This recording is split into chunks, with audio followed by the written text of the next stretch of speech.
Allahu akbar, Allahu akbar, Allahu akbar, Allahu akbar, Allahu akbar, Allahu akbar, walillahil hamd. Selamat Idul Adha. Dan hari ini rakyat di negara kita Malaysia selamat menyambut Hari Raya Korban. Kita bersyukur dalam era pandemik COVID-19 masih dibenarkan kita pulang ke kampung.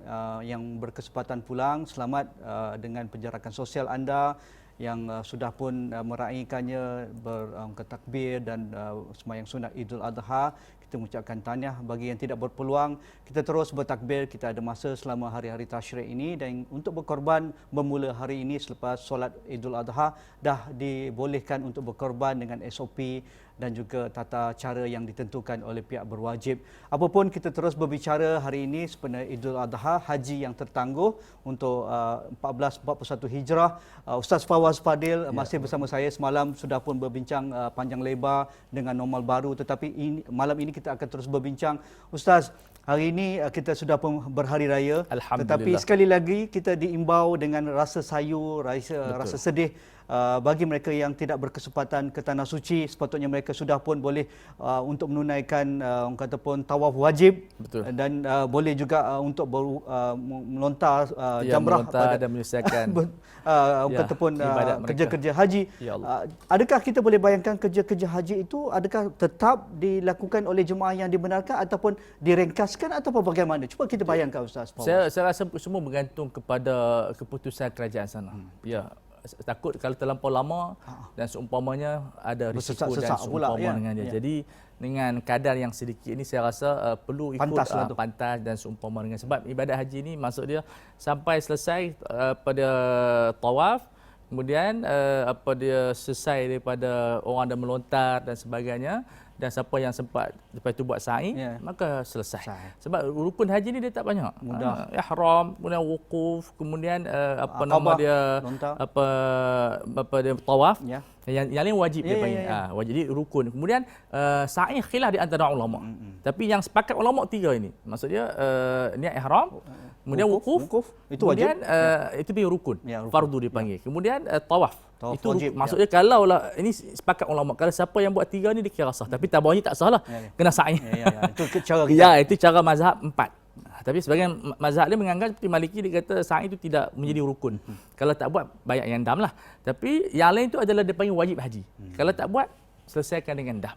Dia tidak membatalkan haji tersebut. Kerja-kerja haji ketika COVID ini, kalau Ustaz Fawaz boleh bayangkan, boleh berkongsi pandangan dan ilmu pada kita. Kita sentiasa dengan sentimental berulang-alik antara orang kata pun Mekah, Mina, Muzdalifah dan juga Mekah. Dan orang sepanjang 3 hari ini mereka akan melontar kerja-kerja haji yang berbaki itu. Jadi adakah mereka juga akan melontar dengan kadar yang dibenarkan? Saya dengan maklumat mereka semua duduk dekat hotel dekat Mina tu. Jadi tak ada dalam kemah. Untuk keselamatan. Jadi tidak ada seperti biasa sebab jangkaan orang pun tak ramai. So proses berjalan seperti biasa, tetapi kedudukan mereka tu kebanyakan yang mungkin semua berada di hotel.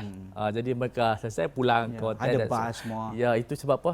Sebab dulu 2.4 juta, kemudian 3 juta.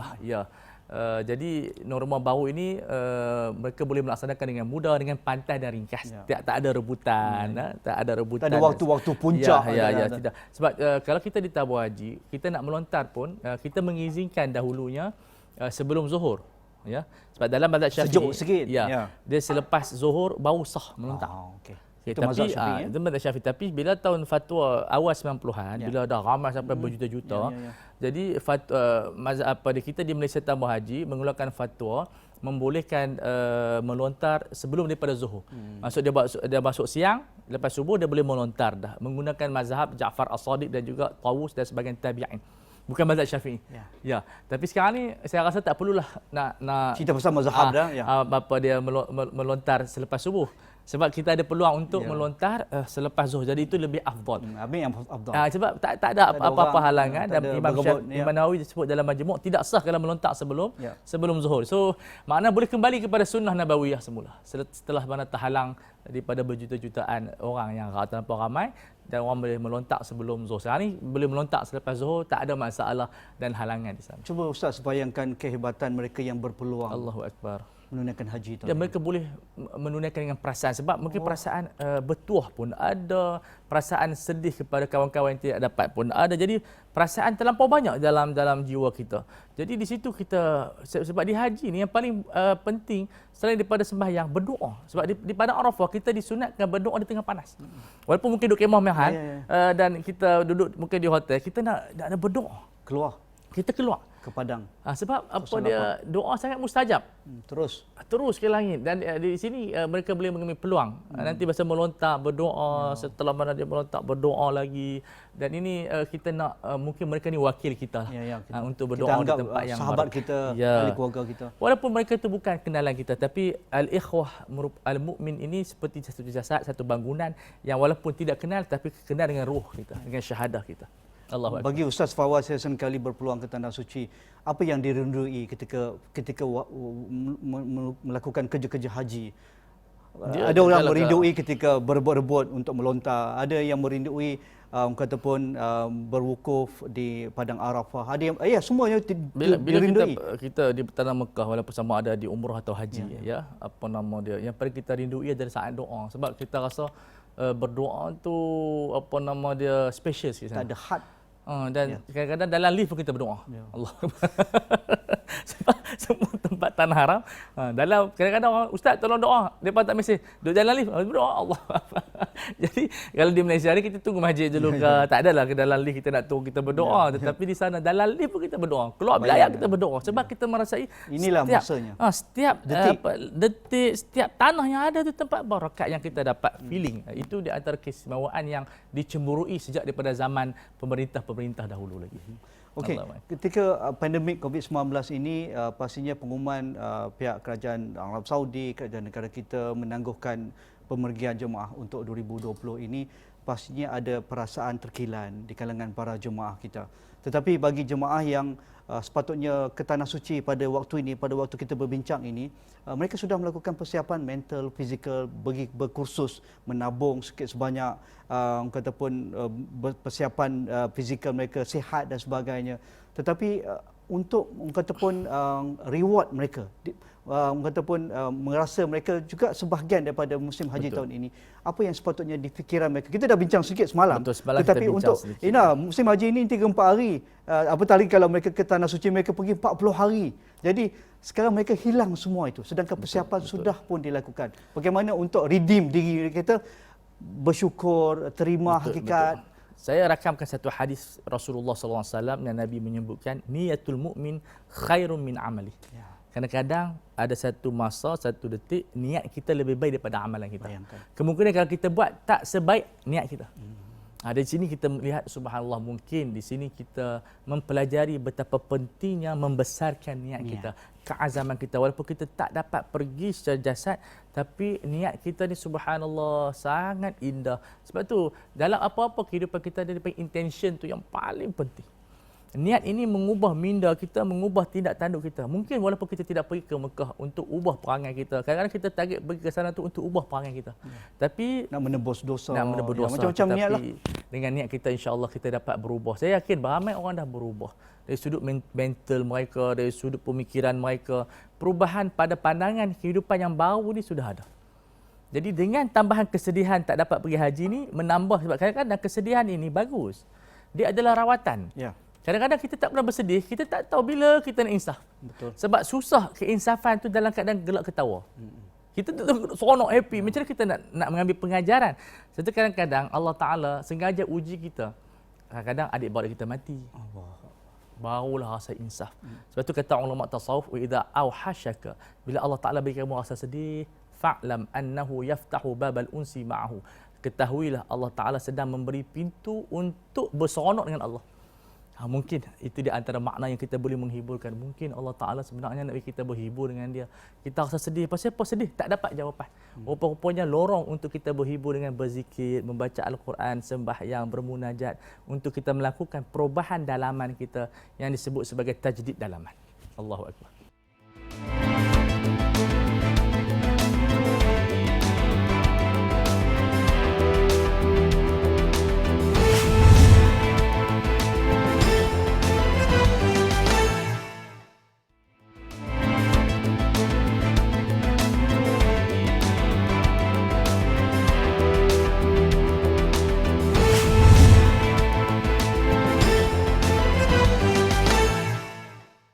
Ustaz, kita lihat sinonim haji adalah apa yang ditunjukkan oleh Nabi Ibrahim apabila diwahyukan untuk menyembelih anaknya, Nabi Betul, Ismail, betul. dan digantikan dengan kibas. Itu Betul. mukjizat yang hebat. Betul. Dan hari ini kita dijermakan depan mata kita, walaupun dalam era pandemik, berbondong-bondong umat Islam mendermakan wang ringgit untuk melakukan korban.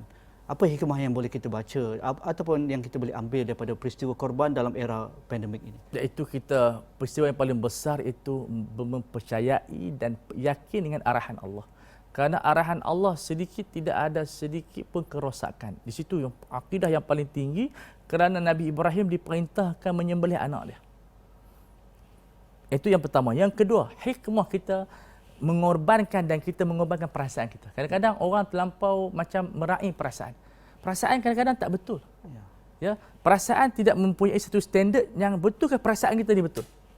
Maka dengan mengikut syariah, baru kita tahu perasaan kita ni betul atau tidak betul. Sebab perasaan Nabi Ibrahim mesti sedih untuk menyembelih anak dia. Ya. Tetapi dengan arahan Allah kita tahu, rupanya arahan Allah lebih besar fadilat dan maslahahnya daripada perasaan kita. Sebab itu perasaan tidak dijadikan sebagai sumber pemikiran. Tetapi dia membantu kita untuk kita feeling dan seumpama dengan dia. Maka dari sudut cerita Nabi Ibrahim itu menggambarkan bahawasanya pengorbanan yang besar Nabi Ibrahim buat untuk umat Islam.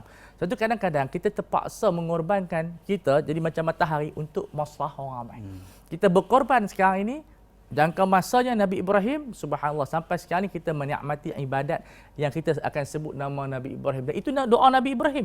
Waj'alni lisana sidqi fil akhirin. Ya Allah, Tuhanku, jadikan aku sebagai role model untuk generasi akan datang dan mereka akan sentiasa menyebut nama aku dengan kebaikan. So, contoh Nabi Ibrahim buat macam tu menjadi contoh kepada kita bahawasanya arahan Allah itu sebesar-besar benda yang kita patut hargai, yang patut kita ikuti. Kerana tidak ada arahan Allah melainkan ada rahmah, melainkan ada maslahah, melainkan ada kebijaksanaan, melainkan ada yang disebut sebagai apa dia dipanggil sebagai keadilan. Ya. Walaupun kita nampak zahirnya apa ni? Ya. Sembelih anak, tapi pada batinnya nak test. Nak test uji. Hamba tidak akan diuji cintanya melainkan dengan beberapa perkara. Sebab itu Tuhan sebut dalam Quran, wa idz batala Ibrahim rabbuhu bikalimatin fa'tammahun. Tak kala Allah Ta'ala menguji Nabi Ibrahim dengan beberapa ujian, di antaranya sembelih. Dan ujian yang cukup banyak, dan dia perform, dia dapat laksanakan. Apa kata Nabi Ibrahim? Allah Ta'ala melantik dia menjadi imam. Allah Ta'ala lantik dia menjadi imam yang disebut sampai sekarang. Imam maksud apa dalam bahasa Arab? Orang yang diikuti jejak langkahnya. Subhanallah, sampai kita sekarang ni ikut jejak Nabi Ibrahim alaihi salam. Ustaz, untuk mendapatkan kataupun natijah yang terbaik dalam ibadah korban. Ya. Hari ini dah mula kita lihat umat Islam dibenarkan untuk berkorban dengan SOP dan norma baru. Itu perlu kita ikut. Betul. Tetapi kita sebagai jiwa hamba untuk kataupun menyaksikan upacara korban ataupun kita berniat untuk melakukan korban itu, apa yang perlu kita ambil daripada peristiwa ataupun acara yang kita kataupun buat pada hari ini dan sepanjang hari tasyrik ini, supaya kita tidak hanya berkorban kerana ritual korban. Betul. Berkorban kerana adik-beradik kita buat korban. Kerana kita ada duit lebih. Betul. Sedangkan objektif ataupun mesej yang ingin disampaikan dalam korban itu terlampau besar seperti mana yang diceritakan tadi. Dia apabila kita melaksanakan korban, yang pertama kita ingat orang miskin. Itu yang paling penting, itu musawah.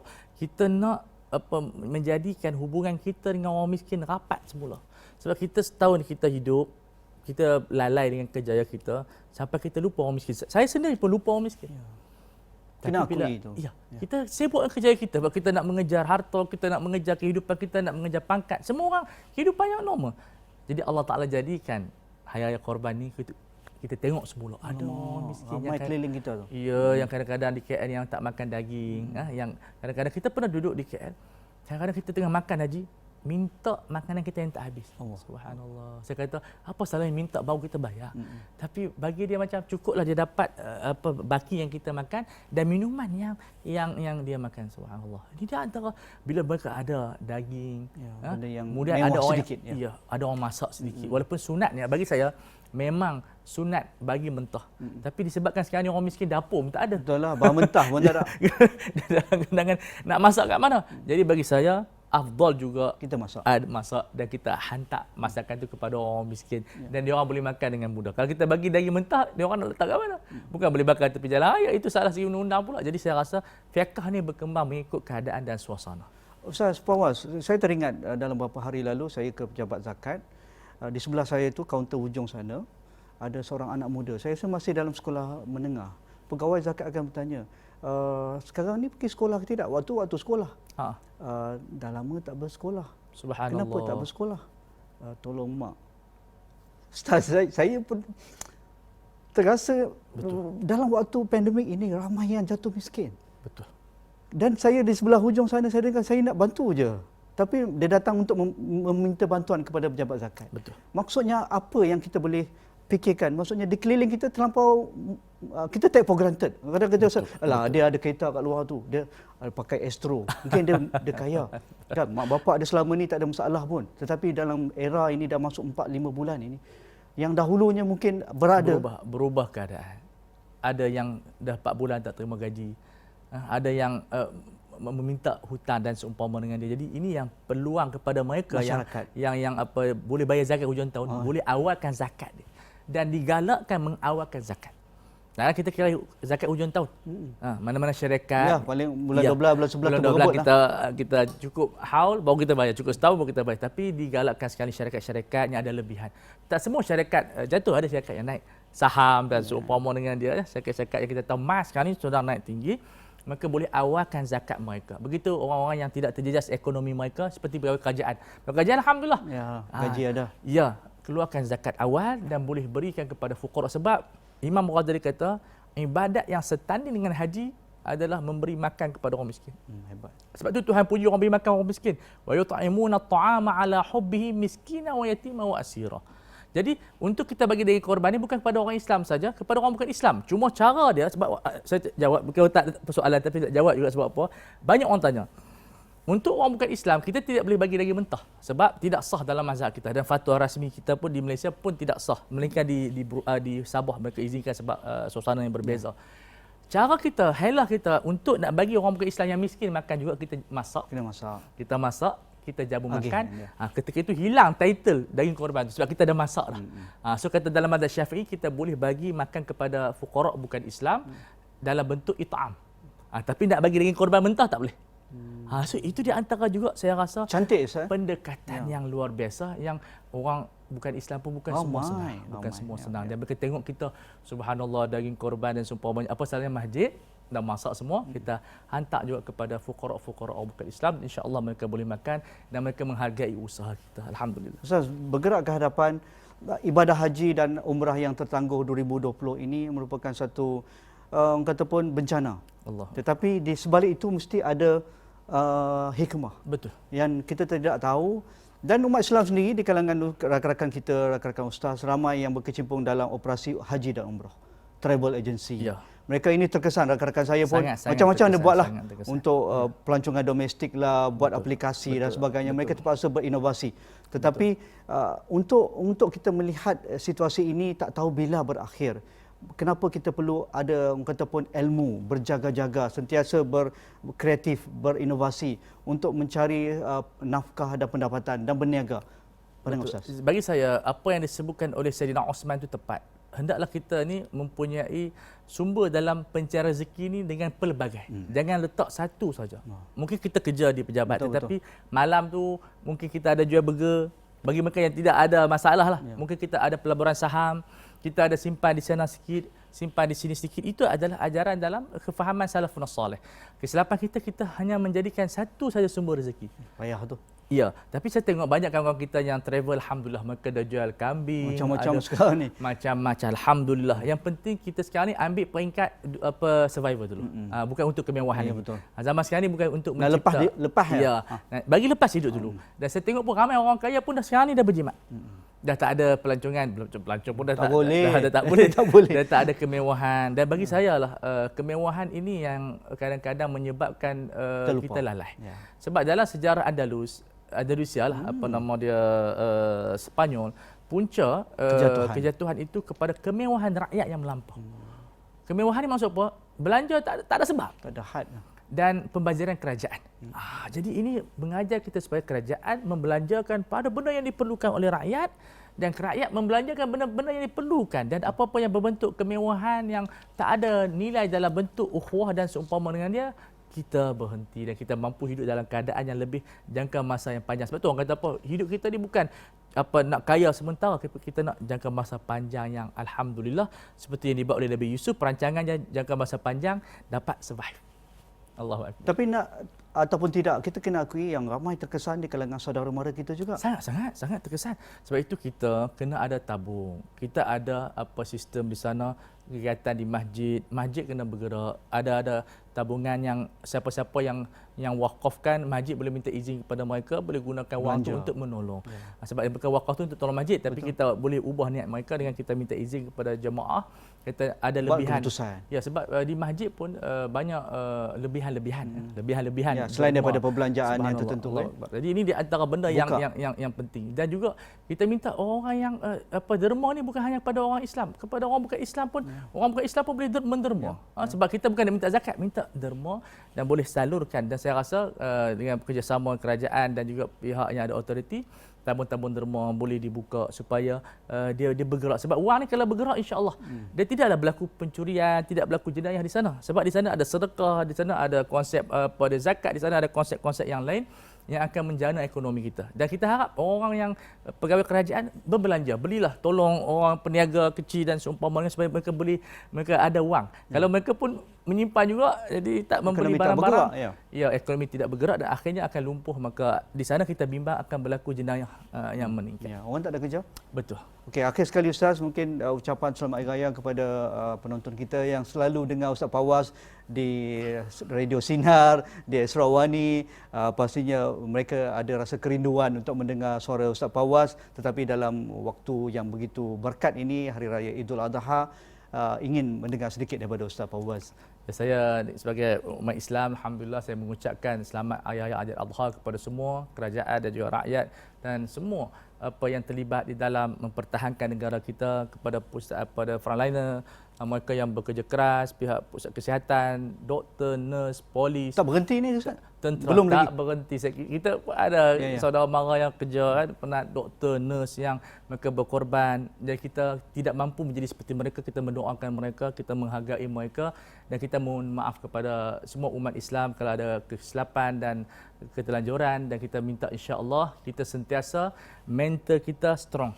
Wala tahinu wala tahzanu wa antumul a'laun. Jangan rasa rendah diri, jangan hina diri, dan jangan rasa murung sedangkan kamu tinggi. In kuntum mukminin. Itulah pesanan saya dan harapan saya pada Hari Raya Adha, kita bangkit semula insya-Allah. Amin ya rabbal alamin. Ustaz Fawaz Fadil Noor, pendakwah dan juga konsultan syariah Telaga Biru Sdn Bhd. Itu saja perbincangan kami sempena haji yang tertangguh 1441 Hijrah dan juga haji 2020. Tetapi kita terus bersemangat dan terus jaga diri kita, jaga rakan-rakan kita, jaga ahli keluarga kita, kerana COVID-19 masih berada di keliling kita. Teruskan ada social distancing, cuci tangan, dan sentiasa beringat di luar sana ada pelbagai perkara yang perlu kita elakkan. Sekian, selamat Hari Raya Idul Adha bagi saya dan juga tim produksi Agenda Awani. Assalamualaikum, insya-Allah kita jumpa lagi. Terima kasih.